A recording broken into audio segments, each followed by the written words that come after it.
नमस्कार मित्रांनो, माहिती कामाची या यूट्यूब चॅनलवर आपले हार्दिक स्वागत आहे.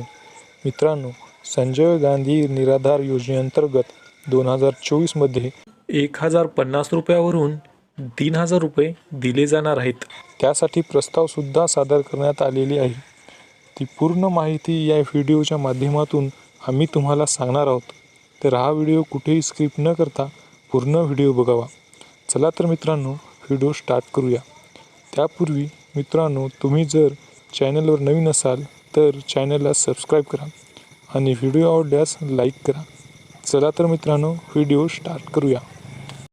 मित्रांनो, संजय गांधी निराधार अनुदान योजनेअंतर्गत 2024मध्ये 1050 रुपयावरून 3000 रुपये प्रति लाभार्थ्यांना दिले जाणार आहे. यासाठी प्रस्तावसुद्धा सादर करण्यात आले आहेत.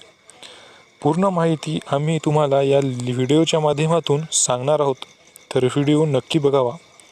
तुमच्या कुटुंबातील तुमचे आईवडील असतील, तुम्ही स्वतः असेल, तुमचे आजी आजोबा असेल, या योजनेअंतर्गत तुम्ही बसत असाल तर या योजनेमध्ये तुम्ही 100% लाभ घेऊ शकता.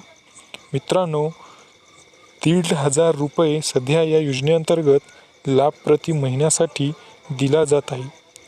1500 रुपये प्रति महिना म्हणजे प्रति दिवस तुम्हाला 50 रुपये. मित्रांनो, चहा पिण्यासाठी 100% हे पैसे तुमच्या कामाला येऊ शकतात. व श्रावणबाळ योजनेअंतर्गत 1500 रुपयावरून 3000 रुपये केले जाणार आहे. या संदर्भात सुद्धा माहिती देण्यात आली आहे. राज्यातील दिव्यांग, वृद्ध आणि निराधार यांना संजय गांधी निराधार अनुदान योजना आणि श्रावण बाळ सेवा राज्य निवृत्तीवेतन योजनेअंतर्गत मिळणारे मानधन आता त्या महिन्यात थेट पोस्ट ऑफिसद्वारे घरपोच दिले जाणार असल्याचे मंत्री हसन मुश्रीफ यांनी विधान परिषदेत सांगितले आहे. मित्रांनो, राज्यातील दिव्यांग निराधार यांना विविध योजनांतर्गत देण्यात येणाऱ्या बांधण्यात वाढ करण्याबाबतचा प्रश्न सदस्य प्रसाद लाड यांनी उपस्थित केला होता. त्यावेळी मंत्री श्री सामान बोलत होते. या चर्चेत विरोधी पक्षनेते अंबादास दानवे, सदस्य सर्वश्री सतीश पाटील, शशिकांत शिंदे आणि प्रवीण झटके यांनी सहभाग घेतला होता. आता आपण मुद्द्याकडे वळूया. हा अनुदान 3000 रुपये कशा पद्धतीने दिले जाणार आहे या संदर्भात समजून घेऊया.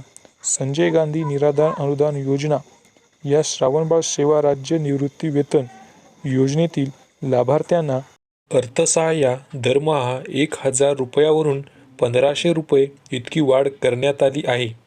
यापूर्वी 1000 रुपये अनुदान दिले जात होते. आता यामध्ये वाढ करून 1500 रुपये दिले जात आहे. म्हणजे 1500 रुपये प्रति महिना दिले जात आहे. तसेच डिसेंबर अखेरचे मानधन सर्वांना देण्यात आले आहे. डिसेंबरपर्यंत ज्या लाभार्थ्यांना अनुदान मिळालेले नव्हते अशा लाभार्थ्यांना अनुदान मिळालेले आहे. 1500 रुपये इतके मिळणारे मानधन आता वाढ करून 3000 रुपये प्रति महिन्यासाठी लाभार्थ्यांना दिले जाणार आहे, असा उल्लेख या ठिकाणी करण्यात आलेला आहे. करण्यासाठीचा प्रस्ताव मंत्रिमंडळासमोर ठेवण्यात येणार असल्याची माहिती मुश्रीफ